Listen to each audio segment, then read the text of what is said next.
Assalamualaikum warahmatullahi wabarakatuh.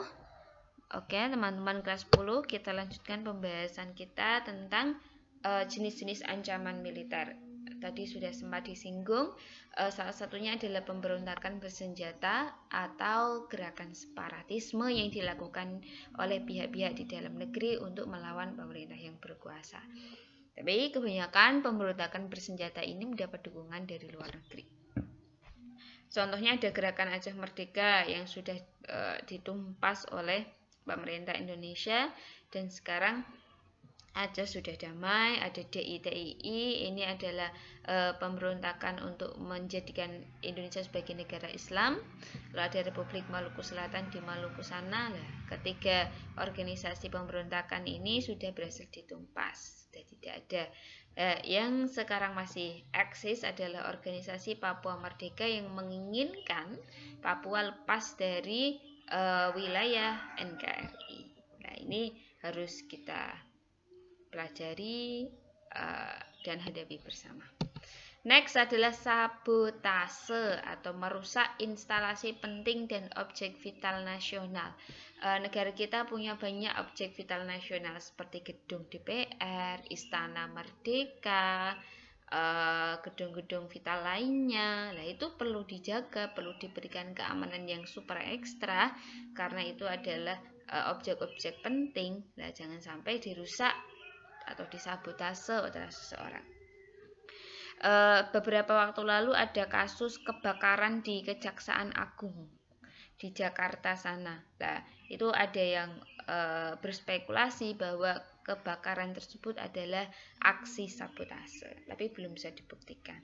Yang sudah terbukti oleh sejarah adalah tindakan atau aksi sabotase di Gelora Bung Karno dan Asian Games tahun 1962. Wujudnya adalah dengan adanya kebakaran di Gelora Bung Karno waktu itu yang sedang prepare untuk menghadapi Asian Games di Indonesia tahun 1962.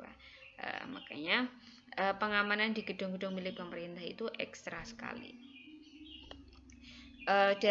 Di era teknologi sekarang ini, tindakan peretasan atau hacking itu juga masuk ke kategori sabotase. Data-data warga negara Indonesia dalam bentuk KTP elektronik atau data lainnya itu sangat perlu untuk diamankan, diberikan proteksi yang super ekstra karena itu merupakan data milik seluruh rakyat Indonesia. Yang selanjutnya adalah spionase, spion, memata-matai, kegiatan yang dilakukan oleh agen rahasia suatu negara untuk mencari informasi tentang pertahanan negara lain. Dalam film-film kita kenal ada CIA, agen intelijen milik Amerika, ada MI6, ada Mossad. Nah, banyak sekali kan di film-film James Bond dan lain sebagainya itu.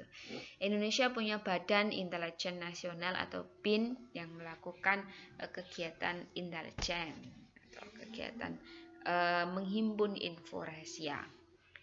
Tindakannya berupa mata-matai, melakukan penyadapan dan lain sebagainya. Nah, contoh spionase dalam sejarah kita adalah ada tentara bayaran CIA yang bernama Alan Pope yang menyusup di gerakan pemberontakan PRRI Permesta di Sumatera Barat waktu itu untuk menggulingkan Soekarno. Menggulingkan Presiden Soekarno. Ada juga tindakan yang sangat tidak etis yang dilakukan oleh Dinas Intelijen Australia, yaitu melakukan penyadapan terhadap ponsel Presiden SBY dan Ibu Ani Yudhoyono ketika masih menjabat. Nah, ini adalah contoh gerakan spionase. Next, aksi teror bersenjata, yakni aksi teror terbuka dengan kekuatan bersenjata yang tergolong aksi terorisme yang mengancam keselamatan bangsa, menebar rasa takut dan trauma, serta menimbulkan korban tanpa mengenal rasa kemanusiaan. Berkali-kali Indonesia mengalami hal ini. Ada berbagai aksi peledakan bom di Surabaya, di beberapa gereja di Surabaya waktu itu, bom Bali 1 dan 2, di Hotel JW Marriott dan Sarinah di Jakarta, ada peledakan bom di Medan dan di wilayah lain. Nah, aksi ini itu tidak hanya merugikan satu atau dua orang saja, banyak sekali dirugikan. Ada keluarga yang kehilangan anggota keluarganya, ada anak yang kehilangan ayahnya, orang-orang yang kehilangan pekerjaan, orang-orang yang kehilangan bagian tubuhnya karena terkena bom dan lain sebagainya. Nah, ini adalah aksi teror bersenjata.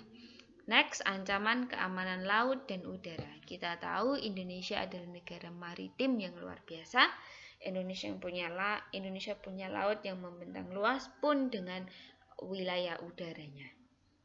Nah, ada banyak sekali ancaman militer yang mungkin saja bisa saja mengancam keamanan laut dan udara Indonesia.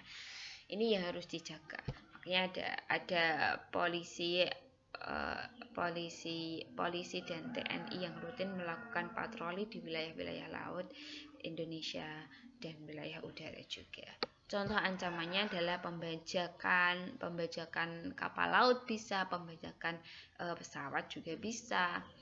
Ada illegal fishing atau pencurian ikan. Ini salah satu kasus yang besar yang masih dihadapi oleh negara kita. Tiap hari ada ribuan ton ikan yang dicuri oleh negara lain di wilayah maritim Indonesia sangat luas ini. Ada penyelundupan barang berbahaya seperti penyelundupan narkoba. Kita beberapa kali mendapatkan berita tentang penggagalan penyelundupan narkoba oleh polisi. Itu adalah salah satu contoh cara menjaga keamanan laut dan udara kita. Bayangkan kalau narkoba itu bisa jadi diselundupkan, maka sangat berbahaya bagi generasi mendatang bangsa Indonesia. Konflik komunal adalah konflik pertikaian yang terjadi antar kelompok masyarakat sendiri, bersifat horizontal, yang membahayakan keselamatan bangsa. Contohnya adalah perang saudara. Indonesia pernah mengalaminya. Salah satu yang terbesar adalah kerusuhan Ambon yang terjadi tahun 99 sampai 2000. Nah, itu adalah contoh konflik komunal.